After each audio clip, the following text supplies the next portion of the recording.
Election అప్డేట్స్ను అందరికంటే ముందుగానే తెలుసుకోవాలంటే ఈరోజే ఆర్టీవీ లైవ్ యాప్ని మీ మొబైల్లో డౌన్లోడ్ చేసుకోండి. మాచర్లో జరిగినటువంటి శాసనసభ్యుడు పిన్నెల్లి రామకృష్ణారెడ్డి గారి వ్యవహారం ఈ ప్రజాస్వామ్యానికే గొడ్డలు పెట్టుగా నేనైతే భావిస్తూ ఉన్నాను. రాజ్యాంగ విలువలతో కూడుకున్నటువంటి భారతదేశంలో రాజ్యాంగ విలువలకు తిలోదకాలు ఇచ్చే పరిస్థితి ఏర్పడిందనేది నా యొక్క భావన. ఈ భారతదేశంలో కానీ ఆంధ్ర రాష్ట్రంలో కానీ కొన్ని వ్యవస్థలన్నవి చాలా బలోపేతంగా ఉన్నాయనేది నా నమ్మకం. అందులో జ్యుడిషియల్ వ్యవస్థ కానీ లేదా పోలీస్ వ్యవస్థ కానీ లేదా ఇతర వ్యవస్థలు గట్టిగా ఉండబట్టే ప్రజలకి రక్షణ ఉన్నదనేది నా భావన.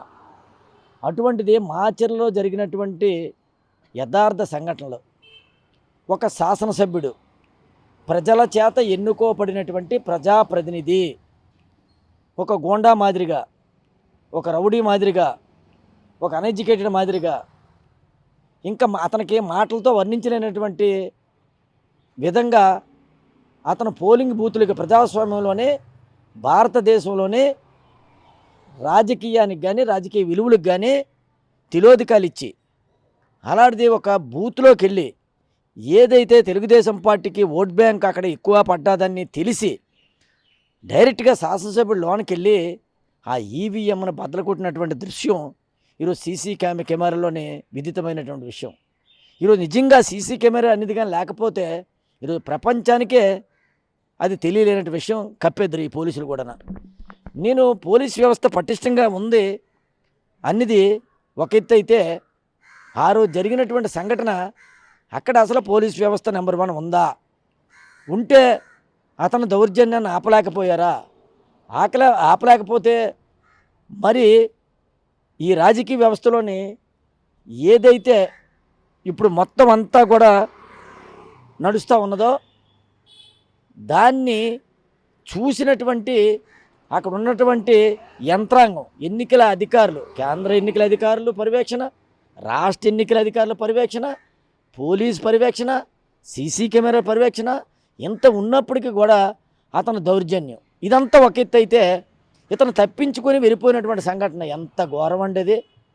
చిన్న పిక్ పాకెటర్ లేదా చిన్న దొంగతనం కేసులోని పోలీసులు నిజంగా తలుచుకుంటే వాళ్ళు ఇలా దొంగతనం ఒక ఇంట్లో జరిగిందంటే వితిన్ 2-3 అవర్స్లో నా దొంగ ఎవరో చెప్పగలిగినటువంటి సామర్థ్యం ఉన్నటువంటి పోలీసులు అతను బాహాటంగా బయటకు వచ్చి అవన్నీ బదలు కొట్టి గోండాయిజా రౌడీగా అక్కడ ఉన్నటువంటి ఏజెంట్ని కొట్టి అటు ఏజెంట్లు ఉన్నటువంటి వ్యవస్థని అక్కడ శుభ్రంగా చెల్లాచెదురు చేసి కోర్టు వెళ్ళిపోయి అక్కడి నుంచి తిన్నంగా వెళ్ళిపోయి ఎక్కడికి వెళ్ళాడు ఏం చేసాడో ఏడు తెలియక హైకోర్టుని ఆశ్రయించి ఈరోజు అతనికి మరి మాకు ఎవ్వరికి అర్థమవలేనట్టు ఇదేంటంటే ఇంత చేసినా సరే అతనికి టచ్ అయ్యొద్దని హైకోర్టు బెయిల్ ఇచ్చినటువంటి సంఘటన.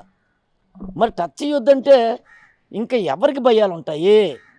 ఇలాంటి ఇంత బహివాటంగా క్లియర్గా కళ్ళు కనబడుతున్నటువంటి ఈ దృశ్యాలను మరి అలా బ్యాలెట్ బాక్స్ని బద్దలు కొట్టేస్తే ఈరోజు ప్రజాస్వామ్యంలోని విలువలే ఉంటాయి. నిన్న అతన్ని ఫలానా తేదీ వరకు హైకోర్టు ఊరటనిచ్చి అతన్ని టచ్ చేయొద్దు, అందాక అరెస్ట్ చేయొద్దు అని పోలీసులకి న్యాయ వ్యవస్థ చెప్పిందంటే ఆటోమేటిక్గా న్యాయ వ్యవస్థ మీద ఒక విలువలు ఉన్నాయి భారతదేశంలో ఉన్న ప్రజలకు కానీ, లేదు ఇక్కడ ఉన్నటువంటి యంత్రాంగం కానీ అన్నిటికీ కూడా సంస్థలకి పోలీసు వ్యవస్థ మీద న్యాయ వ్యవస్థ మీద విలువలు ఉంటే ఈరోజు విలువలకి తిలోదకాలు ఇచ్చి న్యాయస్థానం కూడా లాస్ట్కి అతన్ని టచ్ చేయొద్దు, ఫలానా టైం వరకు ఏమి అనొద్దు అని అన్నదంటే నలుగురితో తిరగవచ్చు, నలుగురి కంటే ఎక్కువ తిరగకూడదు, అతను అబ్జర్వేషన్లో పెట్టండి అని అన్నదంటే ఇది కానీ కరెక్ట్గా కానీ తేలకపోతే, అతనికి శిక్ష కానీ పడపోతే, అతనికి చట్టాల్లో ఉన్నటువంటి ఎన్ని సెక్షన్స్ ఉన్నా అన్నీ కానీ సమకూర్చి దానికి కానీ పెట్టకపోతే ఇంకా రాజకీయంలోని ప్రజాస్వామ్యంలోనే పెట్టలేకపోతారండి ఇటువంటి గోండాలు రౌడీలు.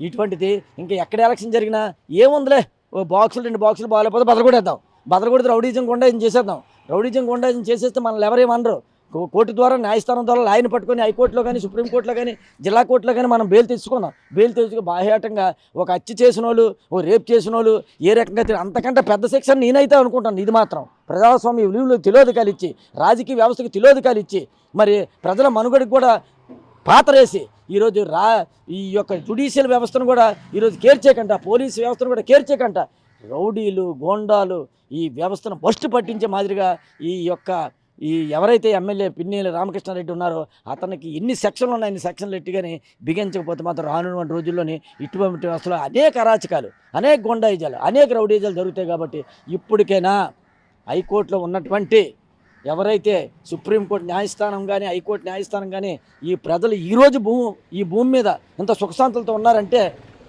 ఆ పోలీస్ వ్యవస్థ కానీ, ఈ జ్యుడిషియల్ వ్యవస్థ కానీ గట్టిగా నమ్మబట్టి ఆ వ్యవస్థకు తిలోదకాలు ఇచ్చి ఎవరైతే ప్రవర్తిస్తున్నారో వాళ్ళు కఠినంగా శిక్షించాలని మీ ద్వారా నేను తెలియజేసుకుంటా ఉన్నా. మాచర్ల నియోజకవర్గంలో చోటు చేసుకున్నటువంటి దురదృష్టకర సంఘటనలు రాష్ట్ర వ్యాప్తంగా ఆందోళన కలిగిస్తున్నాయి. స్వయంగా ఒక ఎమ్మెల్యే ఈవీఎంని ధ్వంసం చేయటం, వీవీప్యాట్లు ధ్వంసం చేయటం, ఎమ్మెల్యేగా స్వయంగా రామకృష్ణారెడ్డి ఇన్వాల్వ్ అవటం, ప్రజల్లో రాష్ట్రంగా ఏం నడుస్తుంది, ఎన్నికలు ప్రశాంతంగా నడుపుతున్నారన్న ముఖేష్ గారు ఎన్నికల కమిషన్ ముఖేష్ గారు చిరా చూస్తే కనుక ఇలాంటి అరాచక సంఘటనలు ఒకటి కాదు అనేకమైనటువంటి ఆంధ్రప్రదేశ్లో చోటు చేసుకుంటలో ప్రజలంతగా ఆందోళన అనేది కలిగిస్తున్నాయి. ఎలక్షన్ అన్నింటినీ కూడా ప్రశాంతంగా జరిగినాయని చెప్తున్నా సరే అనేక సంఘటనల వల్ల కూడా ప్రజలు ఓటేయలేనటువంటి పరిస్థితుల్లో ఈ యొక్క రాజకీయ దాడులు, హత్యాకాండలు చూస్తుంటే చాలా దారుణమైన పరిస్థితులు మన ఆంధ్రప్రదేశ్లో ఉన్నటువంటి సంఘటనలు స్వయంగా ఉంటున్నాయి. ఎమ్మెల్యేకి ఈ రకంగా స్వయంగా ఇన్వాల్వ్ అవటం, ఆయన 4 సార్లు ఎమ్మెల్యేగా ఉండి కూడా ఇలాంటి సంఘటనలకి చేయటం అనేది చాలా దురదృష్టమైన సంఘటన. ఆయన సంక్షేమం పాటించవలసిన ఆయన ఇలా చేయటం వల్ల ఆయన ప్రజలకు ఇచ్చేటటువంటి సందేశం కూడా చాలా విస్మయం కలిగిస్తుంది. వైసీపీ ప్రభుత్వంలో ఇలాంటి అరాచకాలు అనేది అనేక సంఘటనలు జరిగిన కూడా ఎలక్షన్ సందర్భంలో చట్టం కూడా ప్రజలు తీవ్ర ఆందోళన వ్యక్తం చేస్తున్నారు. అయినా సరే ఒక ఎలక్షన్ నార్మల్ పీపుల్ కానీ లోనికి వెళ్ళాలంటే ఎంతో సెక్యూరిటీ ఉంటే కానీ లోనికి పంపించిన సందర్భంలో ఒక ఎమ్మెల్యే వెళ్ళి ఆయన అది ఈవీఎం ధ్వంసం చేయడం, వీవీప్యాట్లు ధ్వంసం చేయడం ప్రజలు తీవ్ర ఆందోళన వ్యక్తం చేస్తున్నారు. ఈ రకంగా ఎన్నికల వ్యవస్థలు అనేవి ఏ రకంగా పనిచేస్తున్నాయి, తర్వాత ఆయనకి బెయిల్ కూడా ఇవ్వటం అనేది చాలా ఇది కూడా ఉంది, ఆశాస్పదంగా ఉంది. ఎన్నికల సందర్భంగా ఆయన ప్రజాప్రతినిధులు అయినా సరే ఆయనకి ఈ రకంగా చేయటం, ఆయన ఇన్వాల్వ్ అవడంలో కూడా చట్టాలు అనేవి కొంతమందికి చుట్టాలుగా మారిన సందర్భం అయితే మనం చూస్తూ ఉన్నాం. ఏదైనా సరే ఇలాంటి సంఘటనలు పునరావృతం కాకుండా ఎన్నికల సంఘం కానివ్వండి, అటు రాష్ట్రంలో ఉన్నటువంటి ప్రభుత్వాలు కానీ, హైకోర్టులు కానీ సరైనటువంటి తీర్పులు ఇస్తే కానీ ఇలాంటి సజావుగా జరిగినటువంటి పరిస్థితి మనకి రాష్ట్ర వ్యాప్తంగా జరిగినటువంటి 80% పోలింగ్లు జరిగిన ఎన్నికల సంఘాన్ని మనం అప్రిషియేట్ చేయాల్సిన సందర్భంగా కూడా ఉంది ఈ సందర్భంగా. కానీ ఇలాంటి సంఘటనలు పునరావృతం కాకుండా ఒక ఎమ్మెల్యేగా డైరెక్టర్ రౌడీగా ప్రవర్తించిన సందర్భం ఎంతమంది ఏ ఎన్నికల చోట్ల ఎక్కడ జరిగిన రాష్ట్రంలో ఇతర ప్రాంతాల్లో కూడా జరిగినాయి. వాటన్నిటినీ కూడా సరైనటువంటి న్యాయం జరిపి ఎన్నికల సంఘాలని తన యొక్క పేరు నిలబెట్టుకోవాల్సిన అవకాశం ఈ సందర్భంగా ఉందని నేను తెలియజేస్తున్నాను. మరిన్ని వీడియోస్ కోసం ఛానల్ ని సబ్స్క్రైబ్ చేయండి, లేటెస్ట్ అప్డేట్స్ కోసం వాట్సాప్ ఛానల్ ని ఫాలో చేయండి అండ్ లింక్ డిస్క్రిప్షన్ లో ఉంది.